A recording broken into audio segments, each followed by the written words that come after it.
Welcome to mega debate. నా పేరు రహీం. తెలంగాణ శాసనసభ బడ్జెట్ సమావేశాలు ప్రారంభమయ్యాయి.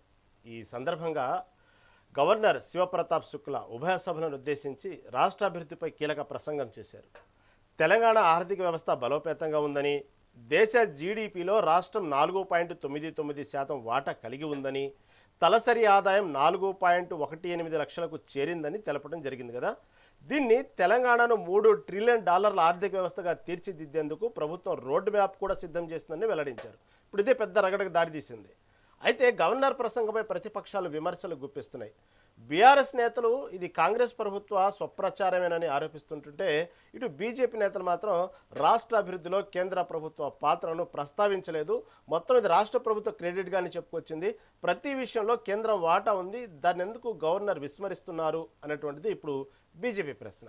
ఈ నేపథ్యంలో ఇటు గవర్నర్ ప్రసంగం అసలు నిజంగా తెలంగాణ అభివృద్ధి దిశను చూపిస్తున్నదా, లేక రాజకీయ విమర్శలకు కారణమైందా? ఇది ఇవాళ మెగా డిబేట్. ఇదే అంశంతో డిస్కస్ చేయడానికి సిద్ధంగా ఉన్నారు లక్ష్మీ నరసింహారెడ్డి గారు, బీఆర్ఎస్ నాయకులు, అదేవిధంగా ప్రముఖ రాజకీయ విశ్లేషకులు వన్నం కోటేశ్వరరావు గారు, అదేవిధంగా కాంగ్రెస్ నాయకులు రామచంద్ర గౌడ్ గారు కూడా మనతో పాటు సిద్ధంగా ఉన్నారు. ముందుగా ప్రముఖ విశ్లేషకులు కోటేశ్వర గారి దగ్గరికి వెళ్దాం. కోటేశ్వర గారు నమస్తే అండి. నమస్తే. కోటేశ్వర గారు, వాస్తవంగా గవర్నర్ ప్రసంగం తెలుసు, గవర్నర్ ప్రసంగం ఏ విధంగా ఉన్నదో. కాబట్టి గవర్నర్ ప్రసంగంలో నుంచి కొన్ని అంశాలను తీసుకుని ఇటు పక్క బీఆర్ఎస్ చూస్తేనేమో కేవలం ఇది సెల్ఫ్ డబ్బాగా ఉంది, కాంగ్రెస్ అన్నట్టు ఒక పక్క విమర్శిస్తూ ఉంటే, బీజేపీ వాదన ఇంకోలాగుంది. ప్రతి విషయంలో ఇదేనే కాదు, ఏదైనా పథకాలకు సంబంధించిన విషయంలో కానీ ప్రతి విషయంలో కేంద్రం వాటా ఉన్నది, మొదటి నుంచి దీన్ని రాష్ట్ర ప్రభుత్వాలు విస్మరిస్తున్నాయని రెండు తెలుగు రాష్ట్రాలు చెప్పే మాట ఇది ఎప్పుడు బీజేపీ కూడా. కానీ ఈ విషయంలో ఇవాళ గవర్నర్ ప్రసంగంలో ఎక్కడ కూడా కేంద్రం సంబంధించిన వాటా విషయం కానివ్వండి, కేంద్రం ప్రోత్సహిస్తున్న విధానం కానివ్వండి, వీటన్నిటి మీద ఎందుకు విస్మరించిందంటూ కూడా ఇప్పుడు బీజేపీ కూడా లేవనెత్తుతుంది, బీఆర్ఎస్తో పాటు స్వరం కలుపుతుంది. ఓవరాల్గా ఏమంటారు?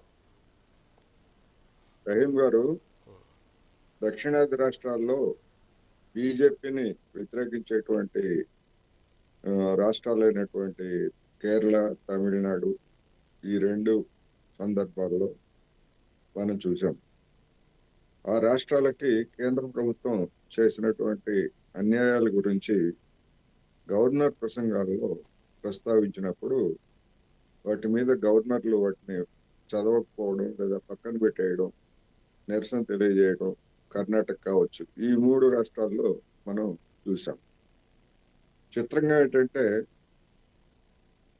తెలంగాణ కాంగ్రెస్ రాష్ట్ర ప్రభుత్వము లేదా కాంగ్రెస్ అధికార పక్షం బయట ఉపన్యాసాల్లో కేంద్రం రాష్ట్రానికి చేసేటువంటి అన్యాయాల గురించి లేకపోతే వాటి గురించి నిరంతరం విమర్శలు చేస్తుంటారు. మరి ఎందుకని గవర్నర్ ప్రసంగంలో దాన్ని చేర్చలేదు అనేటువంటిది నిజంగానే పరిశీలకులకి ఆశ్చర్యం కలిగిస్తున్నటువంటి అంశం. ఎందుకు అంటే, బయట వివిధ సందర్భాల్లో చేసేటువంటి రాజకీయ విమర్శలు కాదు. గవర్నర్ ప్రసంగం అంటే ఆ రాష్ట్ర ప్రభుత్వ మంత్రివర్గం రూపొందిస్తుంది, రాష్ట్ర ప్రభుత్వ విధానాలు, రాష్ట్ర ప్రభుత్వ వైఖరిని అందులో తెలియజేస్తారు.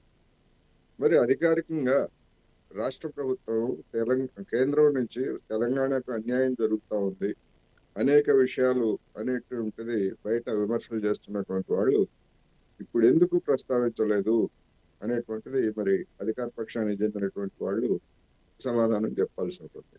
అందుకని ఎందుకు ఈ సమయంలో గొడవ, కేంద్రంతో గొడవ అని చెప్పేసి రేవంత్ రెడ్డి గారు ఏమైనా సమాధానం పడ్డారా, లేకపోతే అటువంటి వాటిని అవాయిడ్ చేసి కేంద్ర ప్రభుత్వం పెద్దల మన్ననలను పొగడ్తలను పొందదలుచుకున్నారా?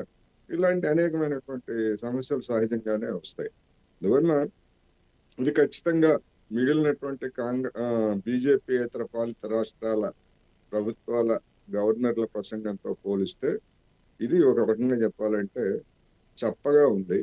చప్పగా అంటే కేంద్రం మీద రాష్ట్రానికి జరుగుతున్నటువంటి అన్యాయాన్ని ఎవరు లేవనెత్తాలి?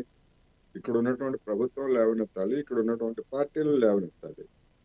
అందుకని మరి అటువంటి ఆ ముఖ్యమైనటువంటి పార్టీ లేనప్పుడు చూసే వాళ్ళందరికీ కూడా సొంత డబ్బా కొట్టుకున్నట్టుగానే అనిపిస్తుంది. రెండోది, అందులో పేర్కొన్నటువంటి అంశాలన్నీ కూడా గత 2 సంవత్సరాలుగా చెబుతున్నటువంటి అంశాలు తప్ప కొత్తవి ఏమీ లేవు అనేది కూడా నేను ఈ సందర్భంగా చెప్పదలుచుకున్నాను. ఓకే, తర్వాత రామచంద్ర గౌడ్ దగ్గరికి వెళ్తాం. రామచంద్ర గౌడ్ కాంగ్రెస్ నాయకులు మనతో పాటు సిద్ధంగా రామచంద్ర గారు నమస్తే అండి. నమస్కారం సార్, రహీం గారు, మిత్రులకు నమస్కారం. ఓకే. ముఖ్యంగా ఇది బడ్జెట్ సమావేశాల్లో గవర్నర్ గారి ప్రసంగం ఎట్లుంటదంటే, మన